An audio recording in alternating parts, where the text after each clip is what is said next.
Okay, guys, we're now live. So give me a couple of seconds just to get the screens in the right space.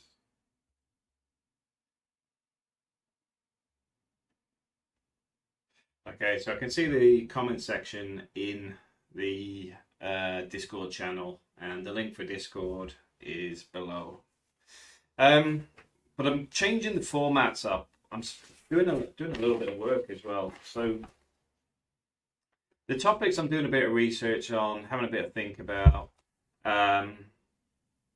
In today's is something I've noticed a lot more probably in the last 6 months, because obviously the media spins things left and right, but there's very little in the middle. So today's is when inclusion becomes exclusion. So this is covering DEI, which itself was originally diversity, inclusive, and what's it? I always put it the wrong way around. DIE, diversity, equality, and inclusiveness. They've removed the equality and changed it with equity. So I simply see that as nothing more than dumbing down. I can't see it being anything but that. If you can see the difference between equality and equity, then you would recognize there is a problem with actually doing that. It did change over. So it says the Equality Act became law in 2010. It covers everyone in Britain and protects people from discrimination, harassment, and victimization. No, that's what it should be doing. That's what it should be doing. But we'll come across this stuff in a minute. We'll go back over some of this. I'll do my podcast piece first, then we'll walk through some of the bits and pieces I've found online. So I sort of noticed this in recent years. I've seen the shape of businesses changed. There's a lot more females. There's a lot more colour in the room. I don't mean that in a racist way. I mean that it is actually changing the whole dynamic of who's who in a business. If you can't say the truth, then I say that's a bigger problem, and I think that's part of the major issue. So let's just start off with the original outline. So this is welcome to The Road Less Traveled. This podcast is about cutting through the noise, calling out the uncomfortable truths, and speaking honestly about the world we live in. I'm not here to push a party line or preach from an ideological pulpit. I'm here to speak from experience, and if you're listening, chances are you're the kind of person who appreciates that. Honesty is something we're struggling with at the minute. Keeping it on tangent. Today's episode is about something a lot of people are thinking, but not many are actually saying: when inclusion becomes exclusion. So let's get into it. So the DEI illusion, as I just said, equality become equity. Equity is when you're sacrificing somebody that is better at something. Well, fundamentally they are better. Doesn't matter how you cut it. If you're giving ground because somebody had a rough upbringing or 101 other excuses, because you're going to give them a job over somebody that's better qualified, fitter, whatever the reasons are that should normally be based on what is the output, then equity is about excluding the better candidate in many cases. We were told that DEI, diversity, equality and inclusion, was about fairness, levelling the playing field, giving everyone a chance, and on the surface, who could argue with that? I would say, yeah, I could understand it with nepotism. I could understand it with old boy networks. I could understand it with looking at, oh, hi, Stephen. Good evening, mate. A big shout out to Stephen and Heather. Hope you guys are doing well. But if you look at it, there was many reasons why this could have worked very well in a positive way, and I think we've got a shift that's going on. But the problem is, in this, somewhere along the way, DEI stopped being about inclusion and start becoming a quiet exclusion. Not through violence or overt discrimination, but through 1,000 little decisions that slowly erase people like me and probably like you. Death of 1,000 cuts in many ways. I'm currently on a leadership course. It's a level 7 strategic leadership program. I've nearly finished the course. But even with the dynamics on the course, they promote the dynamics, the demographics of the course being 66% women, 10% BAME, 16% with learning difficulties. That leaves maybe 8% for everybody else. Mostly white, mostly male. That's not a good, fair result, is it? Now, I'm not saying anyone else shouldn't be there, because, like I said, it's not about that. But it's the numbers if the numbers were reversed, it wouldn't be printed proudly on a website. It'd be questioned, maybe even an investigation. That, you know, for example, we're pushing an agenda. We're only hiring white males. We're only doing this, which is what we've seen the reverse of with traffic control in America, where they scrapped a load of people under the Obama administration, I believe, because they were too white, I believe the quote was. I've also put some Latin in here as well. Yeah, Stephen, good. Hope you had a good weekend as well. So part of this channel is one of the things I will actually say is you can go and do your homework. You can challenge me. You can question it. You can review it. Because one of the things that is one of my fundamental drivers, guys, is encouraging people to do exactly that. I'm not always right. I try to be. I try to do as much research. But because we're dealing with information overload that is mixed with agendas from the left and the right, getting to the truth can often be difficult. So this Latin quote, which is nullius in verba, is basically take no one's word for it. In other words, do your own research. Now, the big thing for me is recognize the problem, but don't become a victim. I've never had anything handled to me on a plate. There's no DEI fast track, no golden handshake. I've worked since I was a teenager. I've moved countries, taken jobs that broke me, built a career by learning and showing up and staying honest. I'm still pushing myself, just about to finish another course and already booking in for another 4 for 2025. Because no one's going to do it for me. And yet I still get the sense that somehow I'm now part of the problem. Just for being who I am. Being a white, middle-aged male. That's not inclusion. That's scapegoating. You want to talk fairness? Let's talk merit. Latin quote, homophobia suare quasi fortunat. Every man is the architect of his own fate. That's the reality. Over the years, I've heard people blame people. I was come up from a poor background. It's easy for you because you're white. It's easy for you because you're educated. It's easy for you. I put myself through college while I was at school. When at work, I was doing night school. I spent years at night school. I studied hard. Everything I've got out and earned. Nobody gave it to me. This white privilege nonsense is just false.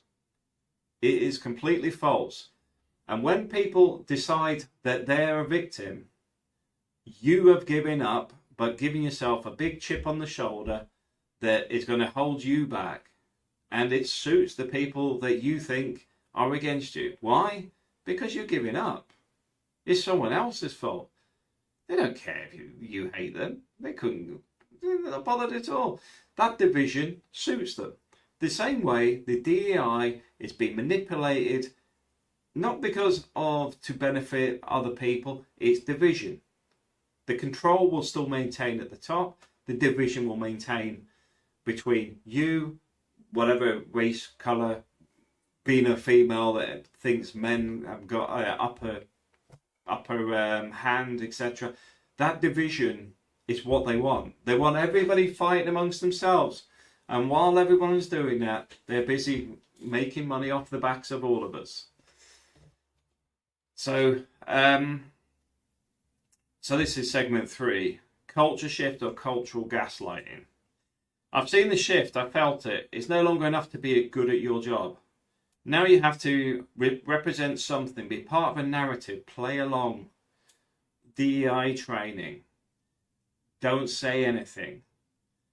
Celebrate other people's underachievements and not get recognised for your own. You get told to check your privilege, to step aside, to apologise for things you've never done. And if you don't, you're labelled, silenced, or quietly replaced. But I won't stay quiet. This isn't about race or gender or even politics. This is about truth. Because if you dismantle the people who build, repair, maintain and defend, what is left? Latin quote. Facem, facem ra bellum. If you want peace, prepare for war. This is not to do with a battleground that is being created. This is a soft empire. This is... I don't like the word elitism. As you can see, I struggle to even say it because I don't believe these people are elite. They want to create the illusion they're above you. They're better than you. The separation is where they get their power. If people are united, regardless of beliefs, colour, religion, etc., they can't control that. It just doesn't work. Segment 4. Inclusion should mean everyone. We're told DEI is about fairness, but that only works when fairness includes everyone. I don't hate the people who benefit from it. I respect anyone trying to do better. And that's reality. What I won't stand for is the systems that reward identity over ability, that turn hard-working people into pariahs just for not ticking the right boxes. Inclusion should mean you're judged by your actions, your effort, your value, not your demographic profile. For me, it's vira permittera, which is live and let live. I've no issue with anybody's demographics at all. The issue for me is this is a bigger game getting played. People being pushed into countries is not about the benefit of them. It's not about the benefit of us. Let's face it, as the GDP inflates, well, let's put it this way. Everything you own will become devalued through the fact that more people will need more housing, more food, more everything. And I say what you own in the sense of your salary, because your house may be worth more, but you may end up getting priced out of the market because you living there with 2 people, they might want to swap you out with maybe 4 or 6 people living in the same house because that may be culturally acceptable where they are, or they may be economic migrants because the same reason I rent a room in Northampton. I wouldn't want to own a house there. I wouldn't want to pay the council tax. The reality is economic migrants can live on less. That could be exploited in the sense of you get 6 to 8 economic migrants in the same space as a family, as a couple, etc. That is detrimental to everybody. Not just me and you, but also the people that are being brought in to do this. So this is the closing segment on this. And I know this one's quite short this week because I just want to test. We'll do this bit, and I've got a few videos just want to go over as well. This podcast isn't about complaining, because it's not. It's about reclaiming. Reclaiming your voice, your value, your rights to exist and thrive without apology. So if you ever looked around and thought, I feel like I don't belong here anymore, trust me, you're not alone. And you're not wrong. It's time to stop apologizing for existing. Time to start walking your own road. Temples forgive. Time flies. I'm glad you're here. Let's get on with it. And now let's have a look at some of the videos. Love to hear any feedback on this, because this is the first one. I know I can either do it like this, or I can sit and do it on a recording. But I just wanted to see what your thoughts are on this. But the DEI stuff is bad, because it's not what it's designed for. It's been used to manipulate, and it will play people off each other, because you've got people that will feel that they're not qualified in what they're doing and probably aren't. You've got people that are being given jobs above other people that are better. And you're just creating division. It's not what it was originally designed for, or maybe it was. But we're going to move on to some other bits now on the video side and on the screen. So British values is something that's magic. It wasn't there before. If I scroll down at the bottom, where are we? It didn't exist until 2011. So when people are saying, oh, these are British values, it's stuff they've made up. See that the fundamental values have been developed by the UK government as part of the Prevent strategy of 2011 to an attempt to create social unity and prevent extremism. Yet I have to say it's probably doing the complete opposite. Extremism is defined in the Prevent strategy as vocal, so that's speaking, so verbally talking, or active opposition to fundamental British values. Bearing in mind, these fundamental values didn't exist until 2011. And did anybody vote on these? No. Including democracy, the rule of law, individual liberty, and mutual respect and tolerance of those with different faiths and beliefs. So you can see this has already been spun to take in others, everybody but probably the localized population, because it says different faiths. Now, for me, what is different? Does that mean we're different as in all faiths? It doesn't say all faiths, does it? It says with different faiths. So does this mean, is it excluding Christianity? Is this excluding Christians, Protestants, etc.? Well, define what is the different faith. So these 1, 2, 3, 4, 5. So these are the 5 things they're pushing now. Democracy. We understand British. This is off of school, by the way, but I thought it sort of covers it up quite well, because bear in mind this is what will be pushed in schools. Just so picking a school at random, this fits in quite well, because you got to understand.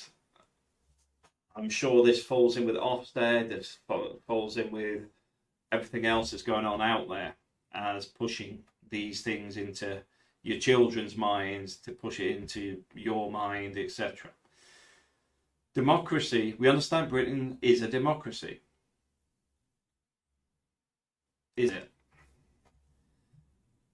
I mean, I would say it's a two-party system, and that's part of the problem at the minute. Individual liberty. In Britain, as long as we do not break the law, we can live as we choose and have our own opinions about things. As long as you do not break the law. So things like the non-hate crimes, which I don't think are actually in law. It seems to be some obscure thing. Is that breaking the law or not? I'm not sure. Rule of law. We believe that we are all equal under the law. We believe. Doesn't say are. Doesn't say are equal. We believe we're equal. And it's these little things that actually do make a difference on when you dissect the wording on things. I know it sounds very conspiracy theories, but when you start dissecting it, it's how you can separate media often from left and right and look at the facts. Mutual respect. We accept everyone for who they are and should treat everyone as we would expect to be treated. Now, I agree with mutual respect, and it should say it's a two-way thing, but it doesn't.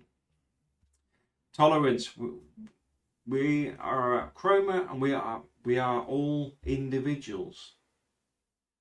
Oh, we are individuals, that means as in individual tolerance. We understand that people may have different faiths or beliefs. We accept that we are all different. That seems very open. Very open.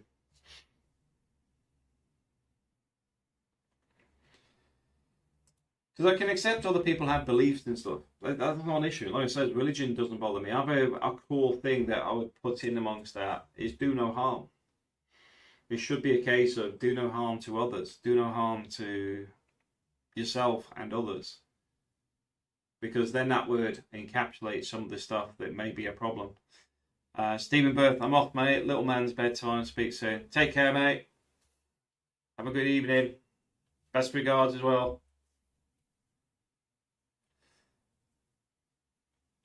And the reason I want to bring this in, because this ties in with the DEI. Because they're trying to change the way people think. And this is an ongoing saga. This isn't new. This has been going on since the 60s. This is post-war, and a lot of this sort of accelerated in the 60s. It's been pushed through the education system.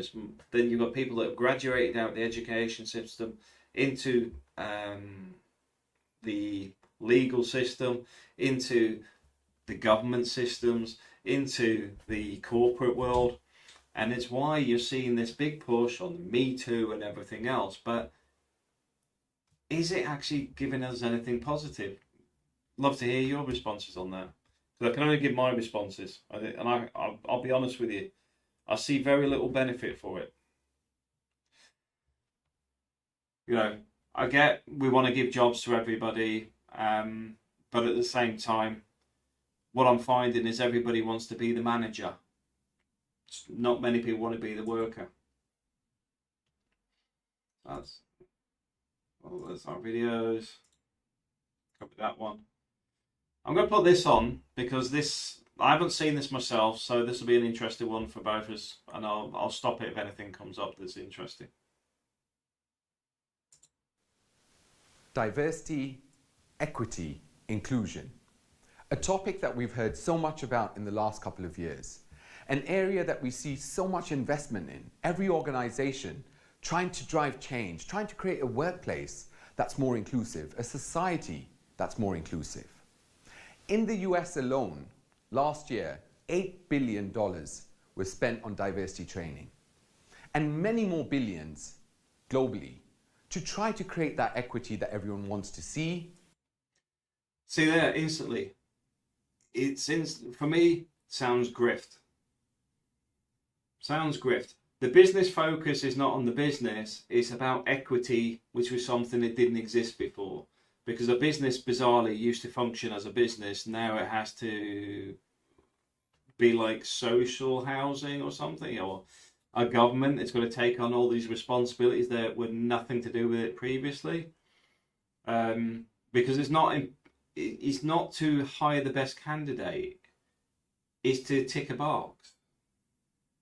This isn't good for me as a white male, but it's not good for that person either, because they're being employed simply because, oh yeah, you got a wheelchair, okay.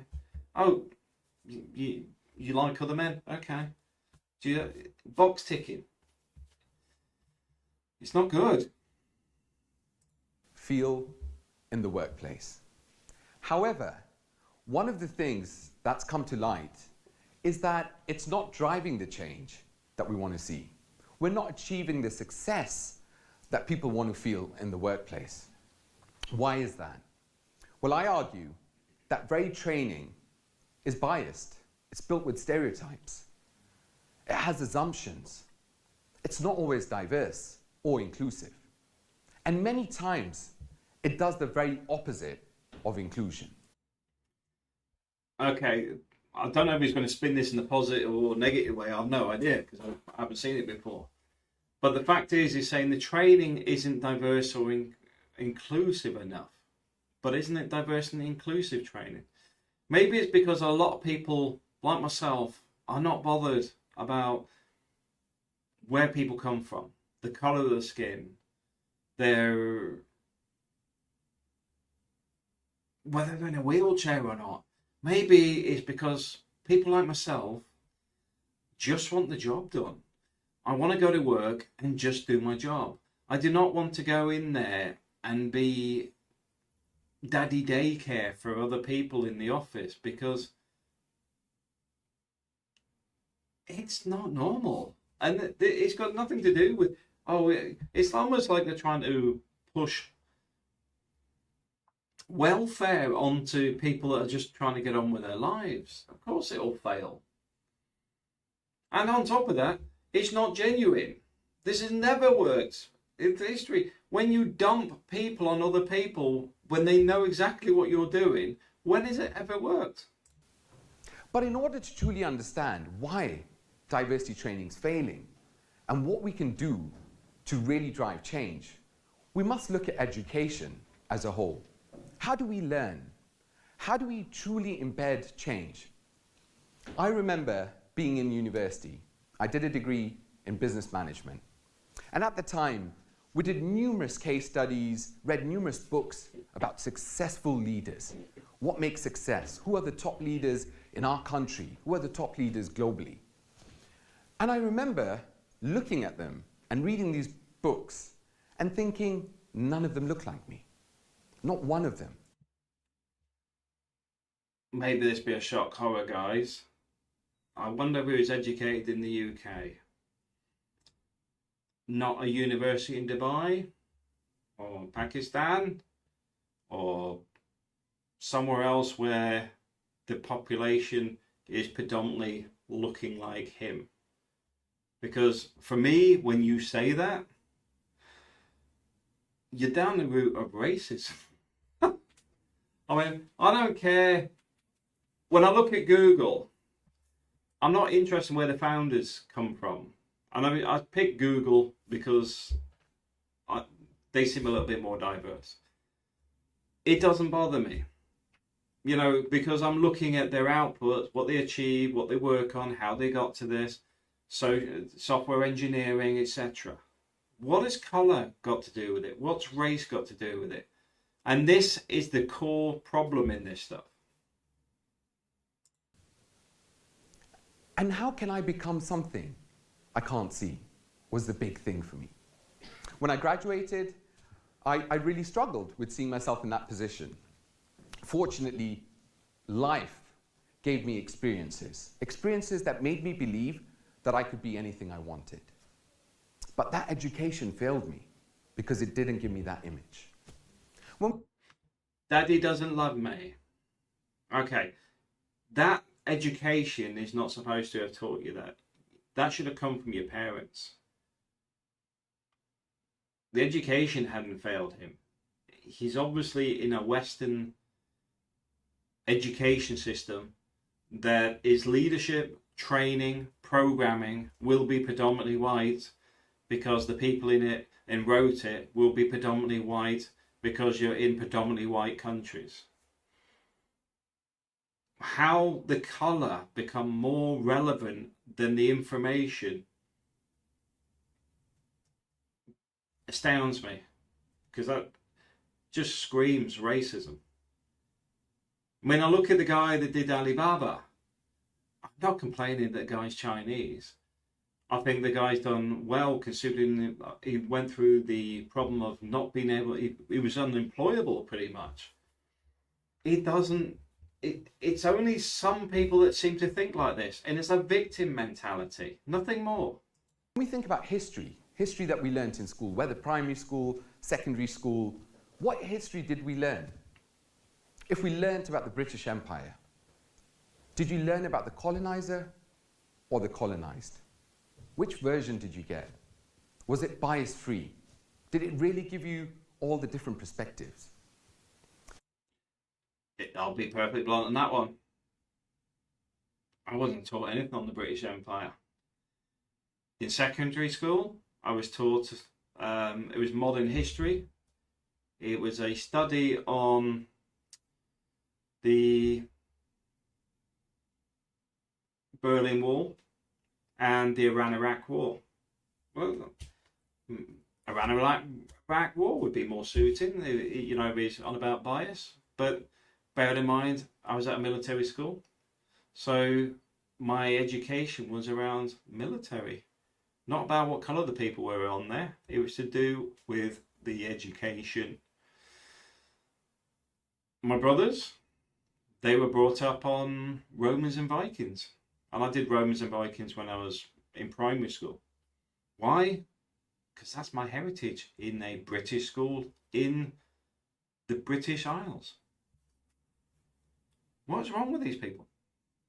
These are the challenges we see in so many forms of education. It's not a challenge. You're trying to change the world to suit yourself. They give you a perspective, not the whole perspective, not different views, not different takes. When we think of education, many times it's delivered in a certain way to what is defined as a group. We deliver it in the same way because the assumption is everyone learns the same way. Everyone absorbs information the same way. That's so far from the truth. We know people learn in different ways. We know people... Which gets onto another core point. That's got nothing to do with colour. It's funny, I've talked to my wife earlier about this. We're talking about mathematics. And when you start getting into physics, for example, it's the visualization of atoms and things like that, which you may not get when you see all the whiteboard with all the letters and numbers all over it, but the person who wrote it has visualizations going on in their head. In the same way, when I look at buildings, I can work out the square meterage and everything else right on the spot because I can visualize it. I know what I need. I know how many tiles that is. I know it's not unique to a race. It's the same with everybody. Everybody learns differently. People are neurodiverse. People have different ways of taking in information. I've got a young son, a 7-year-old, who's got ADHD. And I got called in to his school a couple of weeks back.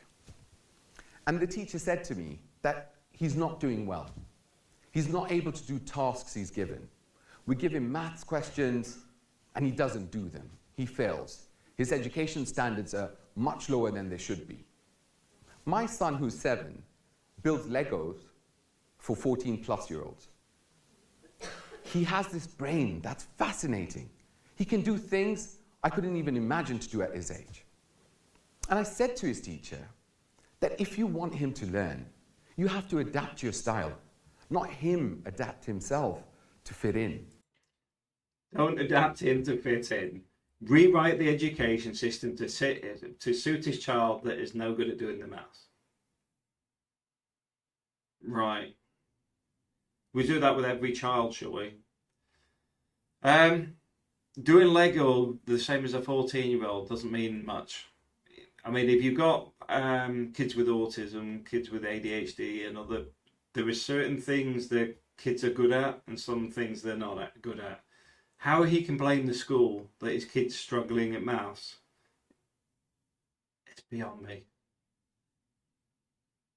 Beyond me. I get he may be failing at maths, but guess what? Guess he's just been doing maths tests for secondary school because I've lost my paperwork after the demise of my parents and all my documents are gone. I've been doing second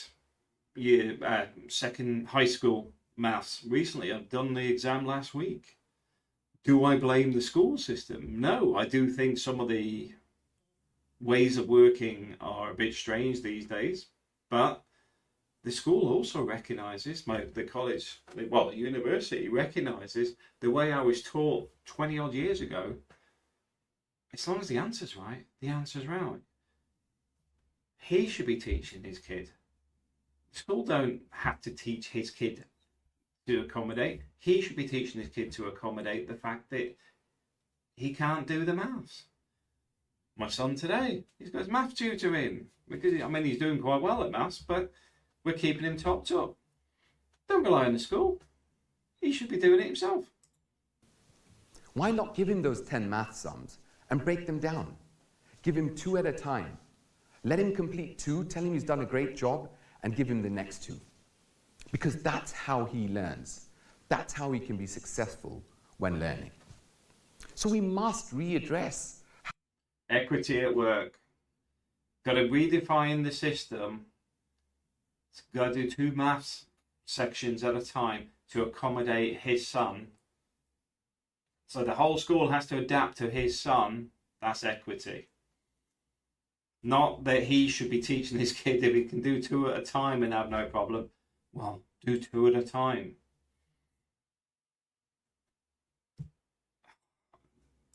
how we teach, how we get people to understand different things, if we're truly going to embed change.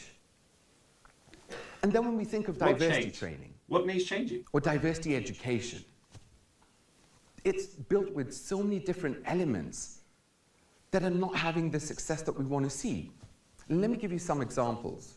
When we learn about diversity, what do we see? Usually, we have a poster up with a person. That's someone who's a person of color. That's someone who's a member of the LGBTQ+ community. Really? Does one person or one image describe a whole community? It's not possible.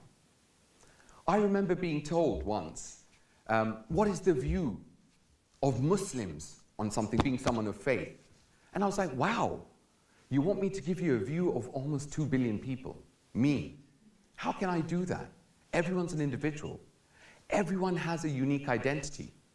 But if we're going to stereotype and say this is this group or this is that group, we're not going to achieve success. Furthermore, a lot of our training within... Okay, let's break that down a little bit. The signs which are LGBT or whatever, that doesn't explain diversity.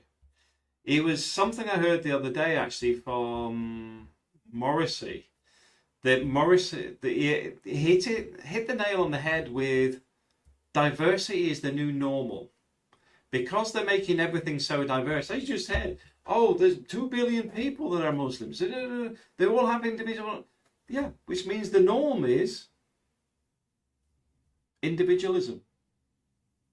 It's got nothing to do with diversity, equality, it's individualism. In the diversity space, looks at some of the challenges faced by communities, and rightly so, there are challenges. When we think about racial equity, when we think about gender equity and so on, there's huge challenges. However, it's not all misery. There's so many successes in diverse communities and diverse groups and underrepresented groups. Why do we not hear about them?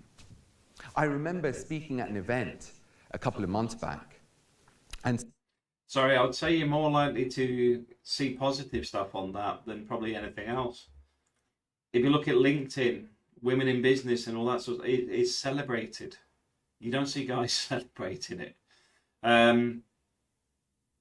I think he's actually wrong on that subject. Someone came up to me at the end and said, it's amazing to see everything you've achieved, despite all odds. And I was like, wow, thank you, but what do you mean by all odds? And she said to me, it must have been really difficult for you growing up. It must have been so difficult not having access to opportunities. And I was like, I'm really sorry, but I had a really good upbringing, not the one that you think I had. And she apologized, and she didn't have any negative intent. Her intent was not negative. But the problem was, someone had taught her through some training somewhere that people who look like me, this is their experiences, or this is their journey. So it hadn't built in the unique identities within that training. The other big challenge when we think about diversity training is, what perspectives do we give? What do I mean by that? We give dominant culture perspectives. Many trainings around the space are either a British version or a US version, with the assumption that that same diversity elements that we focus on will work in every single country globally. Diversity is different. What areas of diversity are important, what diversity looks like, is different in each and every country. Forget countries, in each and every town. And not even towns, in each and every region within that town, each and every... As I said, he's talking about individualism. That's not diversity or anything else. You're down to the individual, which means everything else is irrelevant because his whole grasp on it is... I don't even understand what he's talking about. Like he says, oh, because I had quite a good upbringing. Of course they did. The reality is, I was saying this to my wife earlier, it doesn't matter what colour anybody is. It doesn't matter. No matter what religion you have. If you're looking at life and people like a water filter system, right? Your drinking water comes out nice and clear, drinkable. And the reason it's clear is so we can get all the colours out of the way. But look at the filter. You've got all this good stuff, all the drinkable water, and the filter's clogged with the crap. Every society, every culture, every village, every town, everybody has that stuff, the gunk at the bottom of the filter. That's the reality. The water is the majority. The minority is the bits in the problem, the bits that are the problem at the bottom. It's not a colour thing. It's not a race thing. It's literally these people will always be a problem. End of. It's as simple as that.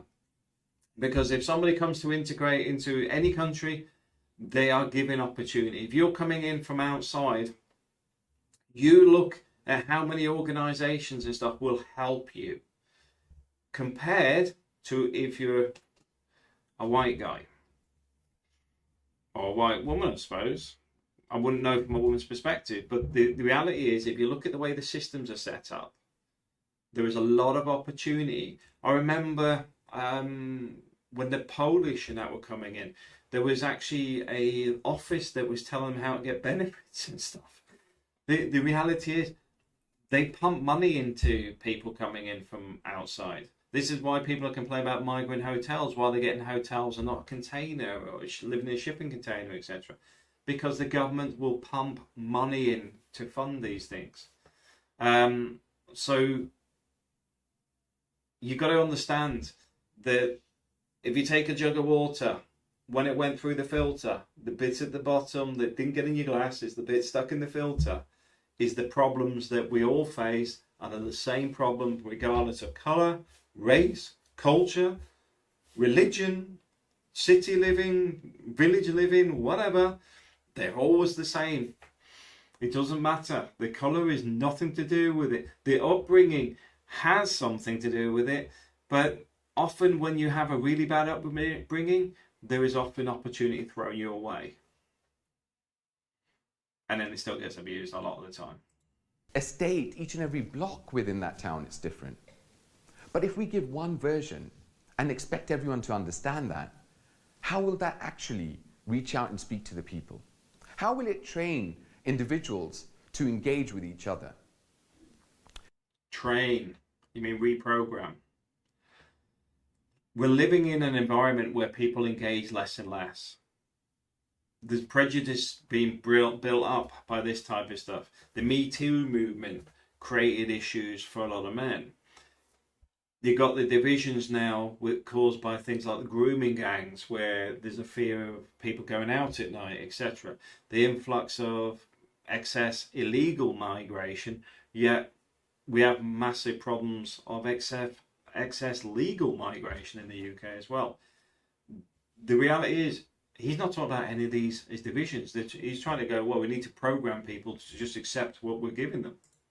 Many trainings in the diversity space are done through the corporate space. You're given one version, right? So what a company believes in. These are our top 5, top 10, top 3 areas of diversity. We believe in this. How can we learn if we don't have more information, if we don't have different perspectives within that diversity training? So what is the solution? Well, I think it's a few things. The first is our source of information. We cannot train with one source. We must look at open source information. Why can diversity training not be about all the different views on a topic? We don't have to give one perspective. Our society right now is so divided. There is no middle left. You're either very far left or very far right, and we don't speak to each other. But how? Welcome to why we're having the channel. He's actually hit a nail on the head. They've pushed the left, they've pushed the right all the way over there. The right of kicking things back, and in the middle is being removed and filtered out. So it's going like that all the time. You're trying to get the information in the middle, it's doing that. So like there, diversity, equality, inclusiveness. If you say anything against it, you'll be, oh, you're far right, because it's more of a left agenda. It's being manipulated, it's being abused. So of course it's splintered. But the point of this video was actually to discuss some of the factors that they're ignoring the fallout from it. Are we going to truly change and embed that change unless we look at the differences? We look at the differences we have. Diversity has never been about us all agreeing. If we all agreed on the same things, that wouldn't be diverse. Diversity is about bringing different perspectives, different lived experiences together, and respecting our differences, and then working towards better goals. So we must diversify the very content we teach and the very content we put in for people to learn. An important aspect there, he says, about better goals. Define what the goals are, and then you'll define what the outputs are. When I work in the Middle East, whatever country it is, they have this thing called ization. And basically every year you're supposed to increase the number of local people and remove a number of expats. So say you have to increase the number of locals by 10%, otherwise you'll get taxed for not having enough locals. So you have to get rid of 10% of your foreign labour to make way for the locals. I bet that's not what he's talking about. It's probably the reverse. But I don't know. He hasn't set out his goals. We must localize it. Diversity training shouldn't be training that's designed centrally. We need to let teams and individuals speak about what it means. Storytelling. We learn through stories. So if we have diversity training that gets a group of colleagues together and they share their experiences, that's impactful. We learn through each other. Human interaction, the biggest learning we can have. The other big thing is we need to move away from just one form of learning or education when it comes to diversity. Traditional classroom-based learning has a part to play. It's good. But we must think about experiential learning. How do we create experiences that truly drive change? If I asked any of you to speak or to remember a time that you were taught something in the classroom, you could probably go back a few years, maybe even a few weeks. But if I asked you about an experience, you could probably go back to your early childhood. We remember experiences. Usually uncomfortable experiences stay with us for a lifetime. But we do remember experiences. Experiences are powerful. It's how we learn. So if we're going to teach people about diversity, let them have experiences. And we must diversify our experiences, not just in our workplace or in our schools, but beyond that. So the other thing with that bit there is I'm not interested in, say, visiting a mosque. Not when it's been dictated. Visiting the Grand Mosque in Muscat in Oman, yeah, because it's a grand building. I like architecture. There's a lot of marble. But when you're told you must do this because we're forcing you to do this, that's reprogramming. Same with the education environment. I'm a strong believer in it, religion being separated from state. Schools are state. I mean, the schools are there to make you a better citizen. This is why the fixation is on the education, because it sets your mind up for as you become an adult from when you're a child. This is what's right, that's what's wrong. That's why there's such a focus on the education system. So let's see if he expands out and explains what he calls his trips or whatever he's on about. If I asked any of you to write down your 5 closest friends, how different are they to you? You'll find they're very similar. So unless we diversify our experiences outside of our workplace. Your 5 friends, most people are struggling with 5 friends these days, but your 5 friends will normally be people you went to college with, went to school with, work with, in your own community, live in the same street. It's not about going and being best friends with somebody 500 miles away. Our studying environment, we're not going to learn. We're creatures of habit. I go to the same restaurants. I sit in the same chair in the restaurant. But that's not going to teach me anything. I must try different experiences, even if they're uncomfortable, because that's how we learn. And that's how we truly will drive change in the diversity space. Group learning, so powerful. As groups, how can we learn? How can we come together and share those different ideas? How do we create psychologically safe environments? As I mentioned, there's so much fear of saying the wrong thing, of offending someone, not knowing the right terminology to use when it comes to diversity. That can't help. If we're not talking, how would we learn? How do we create psychological safety to come together and have those difficult conversations? And who created those divisions? Why is it most guys won't talk to women these days? Why is it people won't openly speak out to other communities? And I'll throw my little hat in the ring on this. When I worked up at Millennium Point in Birmingham, I noticed the cleaning staff were predominantly from a Jamaican background.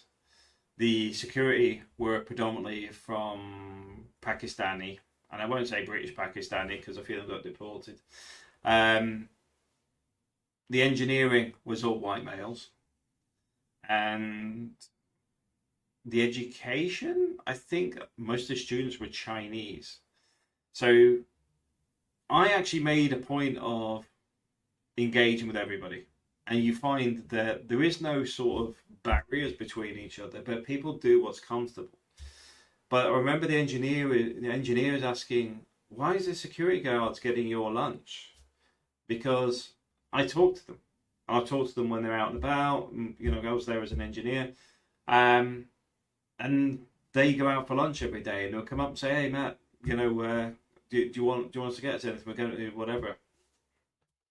And they'll get my lunch for us.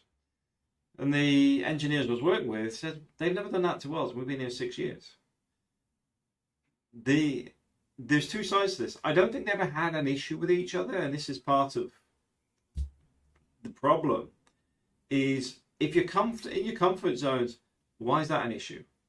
I've got no problem with anybody that, you know, I used to say hello to a guy at the other end of La Mata, and it took me, I think, about a year. And the only time he started to respond, because I used to say hello every day, and because he wasn't responding and blanking me, I made a point of doing it, just for my own amusement. And then I went to work for a few months, and when I come back, the guy missed me because I was the guy who said hello to him every day. So it's up to the individual. So now, you know, now we'd say hello every time I see him. But the point being is, a lot of the divisions aren't really there. A lot of it's people in their comfort zones. A lot of it is not actually needed, because although we say hello, does it really impact our lives? Does it make it any better or worse? Not really. We just say hello. Ask someone that, look, I don't know what the right phrase is, or I would like to know more about this. And we share. Most people don't want to know anymore, never though. been offended by someone asking me a question, but I have been offended by someone making an assumption about what my needs are. So ask me. Ask what I would like. And then self-led learning. Learning is our own responsibility. We must learn, whether it's through traditional forms of learning or whether it's through experiential learning. We can own that journey of learning. It is not the responsibility of anyone to educate anyone. We can champion that learning. Many times over the last couple of years, I've heard people from underrepresented groups saying that people have come up to them and said, tell me about this, teach me about that. Not everyone wants to share their experiences. And it is not the burden of an underrepresented group to educate someone else. Yes, we should talk, and yes, we should have conversations, but that responsibility lies with us. We are the people who own our own journey of learning. That I would 100% agree with him. You know, even in a work environment, if I teach somebody twice, maybe 3 times, by the 4th time, I start telling them to do it themselves. Because it's the emphasis is on yourself to decide what you want to do. But like I said earlier, when he was complaining about his son, he's just saying it's not for one person's responsibility to educate another, yet he's telling a teacher how to teach his child. But the emphasis should be on the individual. But at the same time, who says we need to do any diversity, equality, or inclusive training? Who says it's needed? Because in the UK, I haven't really seen any issues in my lifetime, even going back to probably even the 80s. I don't remember there being any prejudice in my environment. It doesn't mean there wasn't prejudice out there. It just meant there wasn't any in my environment. But now, do I need to know about Ramadan and Eid? Oh, no. Not unless I'm going out to the Middle East. You know, I'm not interested. I've got my own stuff to do. And it is uncomfortable. I don't want to lie to any of you and say diversity or the topics around diversity are not uncomfortable. They are. But we need to get comfortable being uncomfortable. Because we're not going to make progress unless we truly understand what that looks like. Yeah. Why is it progress? He's challenging what progression is? Or is it, I'm a progressive, so whatever I say is right? Maybe you're not interested. Maybe you find it perverse. You know, some of the sexuality stuff may not align with your religious beliefs. But it doesn't mean that you have to engage. I find this stuff really particularly weird because even if there was a neighbour, a friend of ours, he had some gay neighbours he had an issue with, and my thoughts were, well, what does it matter? Are they kissing in front of you? Are they doing something? No, well, no. So what's the matter? Just because they said they're gay, that's it. Moving on. Didn't ask. Not really interested. It's, you know, I don't need to know about the ins and outs of it. That's up to you guys. You know, I've got no qualms on. If people are happy together, that's fine on me. My whole ethos on this type of stuff is do no harm. As long as you can do that, I'll let most of it go. I'm not, you know, and my opinion's my opinion. My thoughts are mine. And this sort of stuff irritates me sometimes. This guy's not so bad because he didn't actually seem to have much drivers in there. Like he's got what goals? You know, it's open-ended conversation. And finally, when we think about learning in the diversity space, it's not a 2-hour module. It's not a half-day program. It's a lifelong journey. Within the workplace, statistically and evidence shows half-day programs, the 1-hour workshops do not change behavior. People revert. It won't change behaviour because no one's interested in them. The only people who'll be interested, in my personal opinion, is the people that are from those communities that are probably trying to work out, is this actually relevant to my community? Because when people start talking to me, like we had it for the Christmas, there wasn't a conversation around Christmas. It was about, I think, December the 25th is the same date as the Pakistani Prime Minister, I believe. And something about some African nations, because by that time I'd switched off. Because let's face it, it's a bit of a spit in the face of Christianity on that sense, because it's a Christian holiday. Anyway, moving on.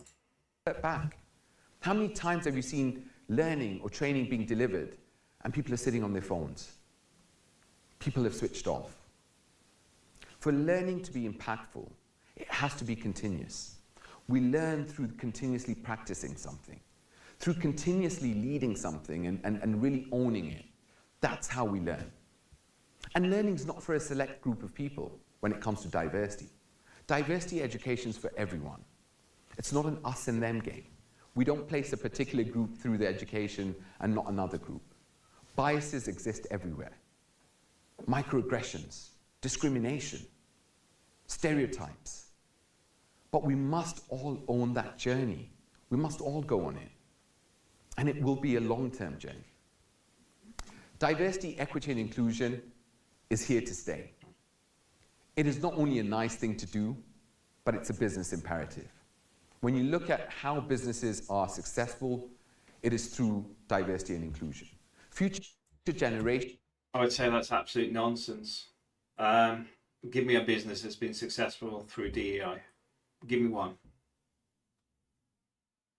Nike crashed. Bud Light crashed. Harley Davidson, borderline bankrupt at the minute. And I believe the same guy that did Nike, the German guy, was the same guy that did Harley. Disney's got to be the most diverse out there. How's that going?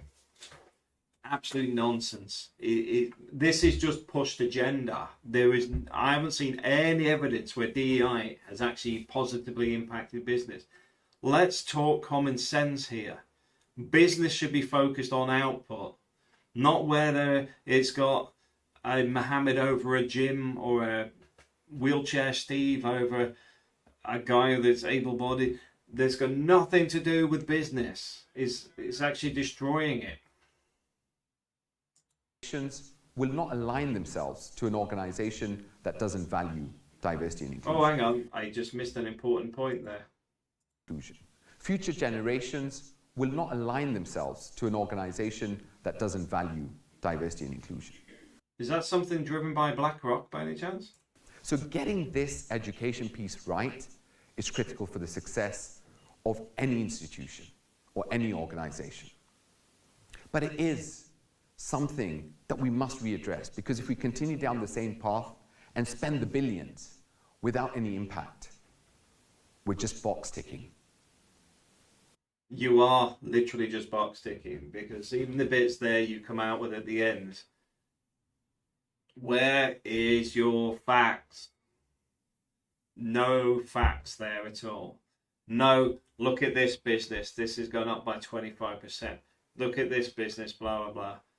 Nothing in there. I'm going to have to cut him off there because I can't see any value in speaking any further than that. Now, I know I sound a bit frustrated on this, but it's because of this delusional thing of trying to force change where it's to suit an agenda that may change as they decide to change it to suit themselves. It's a divide and conquer thing. It's not that this guy probably fully believes what he's saying, but you already got contradictions in what he was talking about with his own son. But anyway, we'll move on to some other little bits and pieces from this week just to finish things off. This, I think, the guy that does Richard IV, I think he's been getting irritated this week because he's normally quite even keel, and I think he had some hard times in his own life. And he's normally, I think he originally did the old uni left mentality, and he's seen that and he sort of swung a bit, and he's sort of changing. He seems a bit more aggressive lately. So let's have a look at today's video. Subjects of the British Crown are fully aware in this day and age that our beloved government and media class would never dream of lying to us. They always have our best interests at heart, and they've never been captured by foreign ideologies that are undermining the very soul of our nation. So on the back of our Prime Minister taking his cues from a very important and true-to-life TV show, exposing how young men are influenced by the far right and online toxic male influencers. See, the weird thing about the terrorism stuff, the extremism, I bet it doesn't include the IRA, the UDA, or anything like that, because that may be no longer politically correct after the was it the Good Friday Agreement. So what are we getting instead? What's that? You can sit in a bedroom anywhere in the world and consume Holocaust denial books, anti-Muslim books, terrorist manuals. Yes, or anything else. Any other books out there? I thought I'd make a video exposing just how evil the toxic, bigoted far right is in this country. The pieces I'm about to show you are all from the last week and show us what a huge problem we really have on our hands here. First up, we have the example of an ethnic minority woman in London being attacked by the far right. I've linked it down below so you can see for yourself, because YouTube will take the video down. Unsurprisingly, our media is not reporting this because, they're far right too. Also this week we heard the news that had been hidden to us up to now, that a man, a far right man probably, took a viable pressure cooker bomb into a hospital in Leeds aiming to, quote, kill as many nurses as possible. Yeah, he's definitely getting irritated this week. So I think because he tries to be unbiased from the stuff I've been watching, and I think the media spin is getting to him where there's just blatant softening of words, should we say? I think that's his way, softening the words. No identities. Far-right thug responsible for this is on your screen right now. He's called Mohammed Farouk. Now, some evil far-right people have said this sounds like a Muslim name, and this guy is probably engaging in Islamic terrorism. Of course, those people are far-right. Don't they know that Englishness doesn't exist? That Mohammed Farouk is just an English name as John Smith? The fact of the matter is, the UK is never going to be white again. It's just not going to happen. People can wish it, but it's not realistic. You tell them, Indian lady. Those far-right white bigots have treated ethnic minorities like crap for long enough. Talking of treating people like crap, a Ukrainian OnlyFans model has been left for dead after attending a porta potty party in Dubai. No prizes for guessing what that entails. Now, can you believe that some evil, toxic, far-right bigots are spreading a rumour that the Arabs in Dubai have porta potty parties where they pay influencers and OnlyFans girls from the West to come over and be defecated on? Only a twisted, angry, far-right bigot who watches Andrew Tate and hasn't seen adolescence would believe such racist nonsense. When we read on, we find the Ukrainian beauty vanished after attending a hotel party in Dubai with two men from the, quote, modelling business, and was then found dumped on the side of the road with her limbs and spine broken. Anyone in the know can immediately tell that this is the work of toxic white male far-right bigots. Don't they know that other ethnicities are always good people, especially Muslims? They're feminists, don't you know? No. This is the work of the sort of people who enjoy watching Great British Railway Journeys with Michael Portillo and reading Lord of the Rings. Toxic bigots. Here's once progressive academic turned far-right bigot Matt Goodwin stating on Twitter an Egyptian asylum seeker began a £12 million people smuggling operation which carried 3,700 migrants from Africa to Europe. Within days of arriving on the UK in a small boat, he ran the operation from a home he was given by the taxpayer in Isleworth, West London. Disgusting bigotry from Goodwin there. Doesn't he know that every asylum seeker deserves to come to Britain, that borders... See, I was slightly amused on that last one, quite simply. I was thinking, well, it's obviously very enterprising. As I say, I see it from the bigger picture. It's not...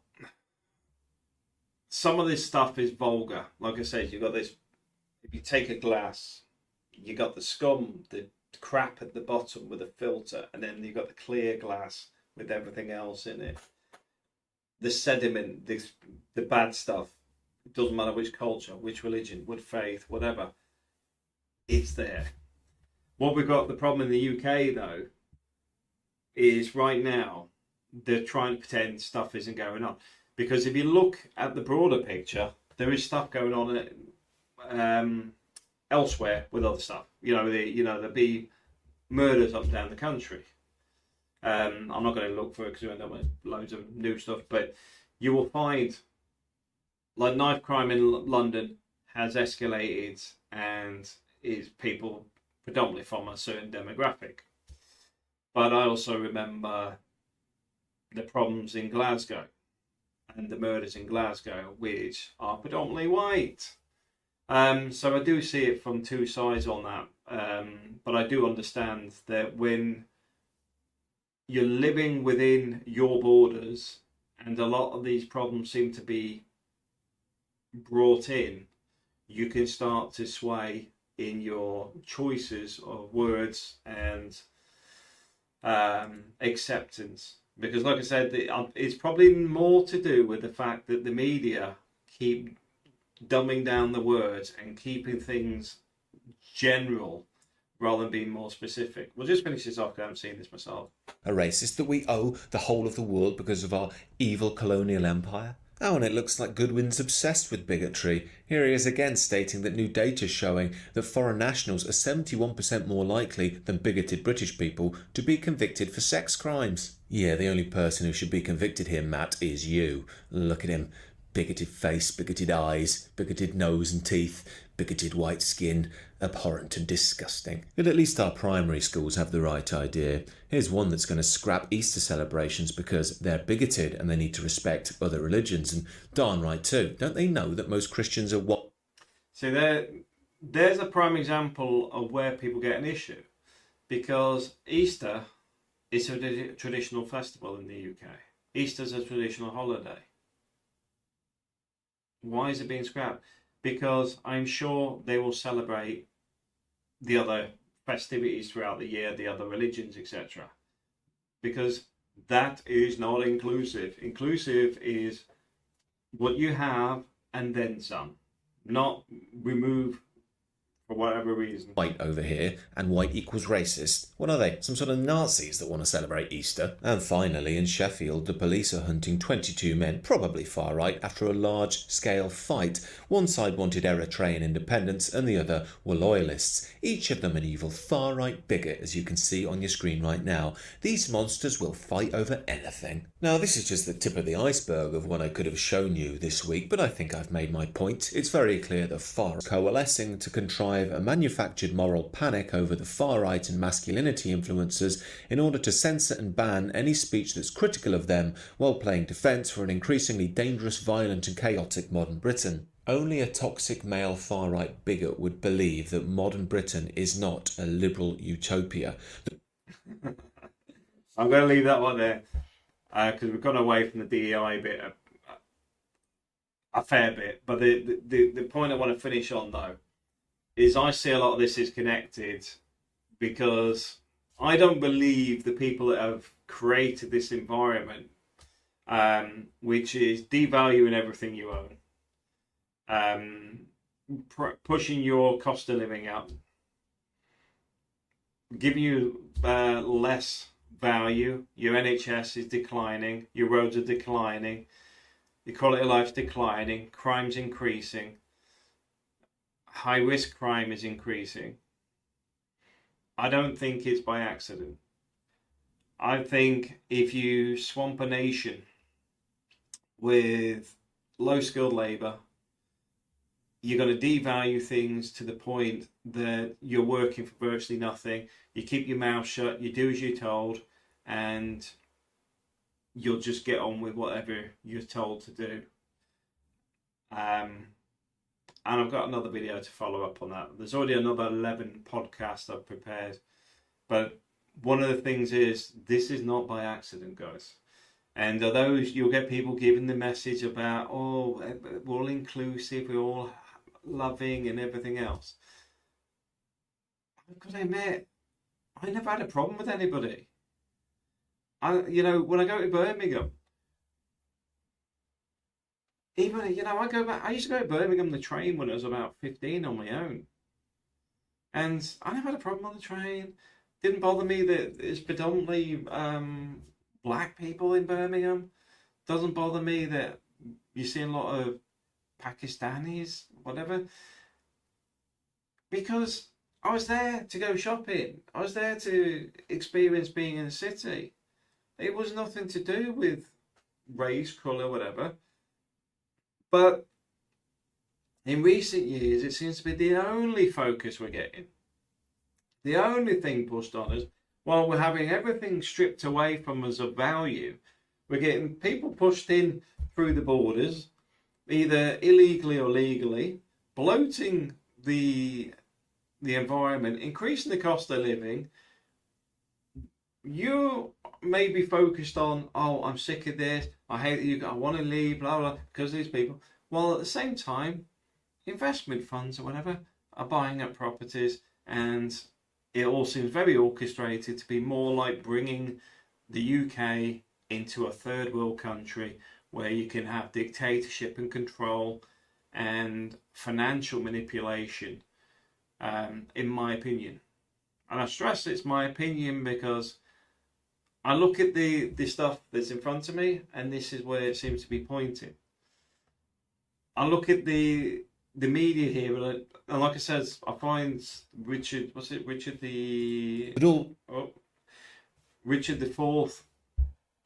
has often tried to step out of this stuff, but he seems to be getting irritated by it.